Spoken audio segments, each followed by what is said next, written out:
Ak večer nevieš prestať premýšľať a tvoja hlava sa rozbehne presne vtedy, keď si lahneš do postele. Toto je dôvod, prečo sa to deje a ako to zastaviť. Nočné premýšľanie nie je náhoda. Má jasnú príčinu. Cez deň si rozptýlená, pracuješ, rozprávaš sa, scrolluješ, riešiš povinnosti. Mozog ide v režime výkonu. Keď si večer lahneš, všetky podnety zmiznú. Zostane ticho a mozog prepne do režimu spracovania.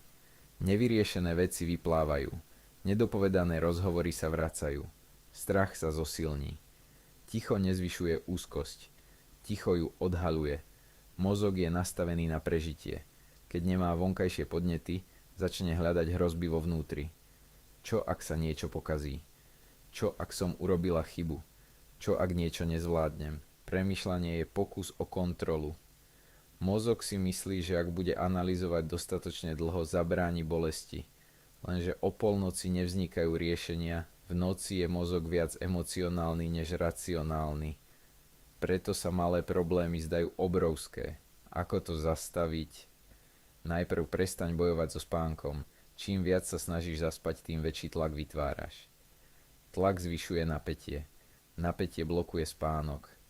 Povedz si, že iba odpočívaš. Odpočinok je cieľ, nie je dokonalý spánok. Druhý krok je pomenovať myšlienku. Keď príde, neponor sa do nej. Označ ju. Strach, plánovanie, spomienka, obava. Tým si vytvoríš odstup. Nie si myšlienka, si pozorovateľ myšlienky. Tretí krok je dých. Nadýchni sa pomaly. Vydýchni dlhšie, než sa nadýchneš.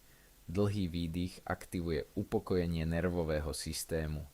Telo nedokáže zostať v silnej úzkosti, ak dýchanie signalizuje bezpečie. Štvrtý krok je spracovanie počas dňa. Ak celý deň potláčaš emócie, v noci si ťa nájdu. Vyhrať si 10 až 15 minút popoludní na vedomé premýšľanie. Napíš si, čo ťa trápi. Ku každej obave napíš jeden konkrétny ďalší krok. Mozog sa upokojí, keď vidí plán. Neistota živí úzkosť. Jasnosť ju znižuje. Dôležité je oddeliť pocit od príbehu. Pocit je napätie na hrudi. Zovretý žalúdok. Nepokoj. Príbeh je to, čo si k tomu začneš hovoriť. Zostaň pri pocite bez rozvíjania príbehu. Pocity prirodzene vrcholia a klesajú. Príbehy sa točia dookola. Tvoje nočné premýšľanie neznamená, že si slabá. Znamená, že máš mentálne preťaženie. Zníž stimuláciu pred spaním. Žiadne ťažké témy. Žiadne nekonečné scrollovanie. Stlm svetlá. Daj mozgu signál bezpečia. Spánok potrebuje pocit bezpečia. Mozog sa nevypne, ak cíti hrozbu. Keď dnes večer prídu myšlienky, nepovedz si, že je s tebou niečo zle. Povedz si, že tvoj mozog sa ťa snaží chrániť. Potom pomaly dýchaj. Pomenuj myšlienku. Dovol pocitu existovať. A odlož riešenie na zajtra.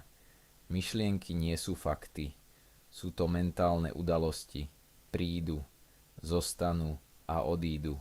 Napíš do komentára, ktorá myšlienka sa ti vracia najčastejšie. Keď ju pomenuješ, stratí časť svojej sily.